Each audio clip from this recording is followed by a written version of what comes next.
Hai, kali ini kita akan membahas ASI eksklusif oleh Bidan Tuti dari Puskesmas Loji. Hai Bunda, ada yang tahu apa itu ASI eksklusif? ASI eksklusif adalah air susu ibu yang diberikan kepada bayi sejak dilahirkan selama 6 bulan, tanpa menambahkan dan atau mengganti dengan makanan atau minuman lain kecuali obat, vitamin, dan mineral.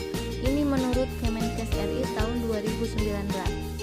5 keajaiban kandungan ASI untuk ibu bayi. Yang pertama yaitu laktosa, berfungsi untuk mengurangi bakteri buruk pada pencernaan. Yang kedua, lemak, mendukung perkembangan otak dan sistem saraf. Yang ketiga, mineral, memperkuat tulang, otot, dan saraf. Yang keempat yaitu protein, memperkuat daya tahan tubuh. Dan yang kelima yaitu vitamin A, C, D, E, dan K, menjaga kesehatan si kecil dan mendukung perkembangannya. Mengenal jenis-jenis ASI, yaitu yang pertama ASI kolostrum. ASI kolostrum berwarna kuning keemasan, mengandung protein yang tinggi, vitamin, mineral, dan imunoglobulin. ASI kolostrum diproduksi dari bayi lahir sampai hari keempat. ASI transisi berwarna lebih terang dari kolostrum, mengandung lemak dan laktosa meningkat. ASI transisi ini diproduksi di hari keempat sampai ke-10. Dan yang terakhir yaitu ASI matur. ASI matur berwarna putih, mengandung 90% air, 10% karbohidrat, protein, dan lemak. ASI matur diproduksi di hari ke-10 dan seterusnya. ASI matur dibagi menjadi 2 tipe, yaitu Pormik dan Hindmik. Pormik lebih encer dengan kandungan rendah lemak dan tinggi laktosa, gula, protein, mineral, dan air. Saat selanjutnya ASI berubah menjadi Hindmik yang kaya akan lemak dan nutrisi.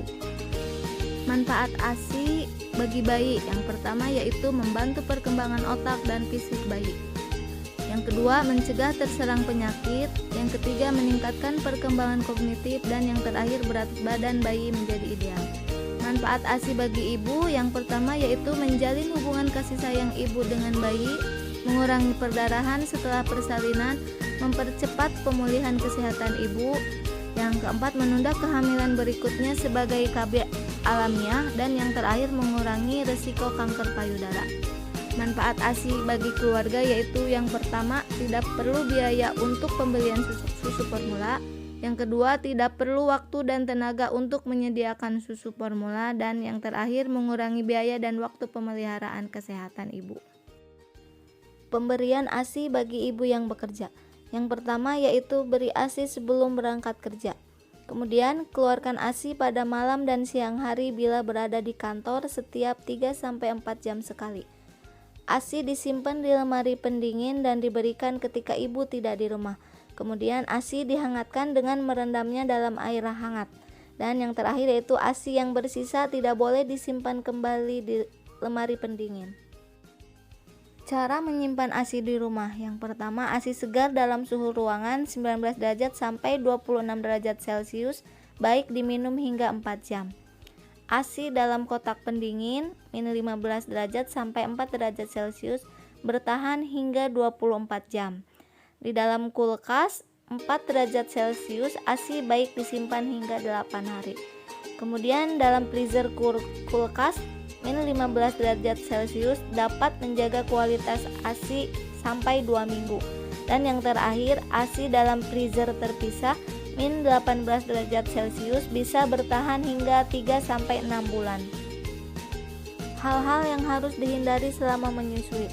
Yang pertama yaitu jangan minum obat tanpa resep dokter. Kemudian jangan merokok atau minum alkohol. Yang ketiga, kurangi minum teh dan kopi. Dan yang terakhir, hindari makanan yang mengandung alergi. Selanjutnya, hal-hal yang dianjurkan selama menyusui. Yang pertama, perbanyak minum air putih. Yang kedua, konsumsi sayuran dan buah-buahan. Yang ketiga, terapkan makanan bergizi dengan gizi seimbang. Dan yang terakhir, konsumsi vitamin. Cukup sekian dari saya dan terima kasih. Pemberian ASI eksklusif lebih baik menuju generasi emas.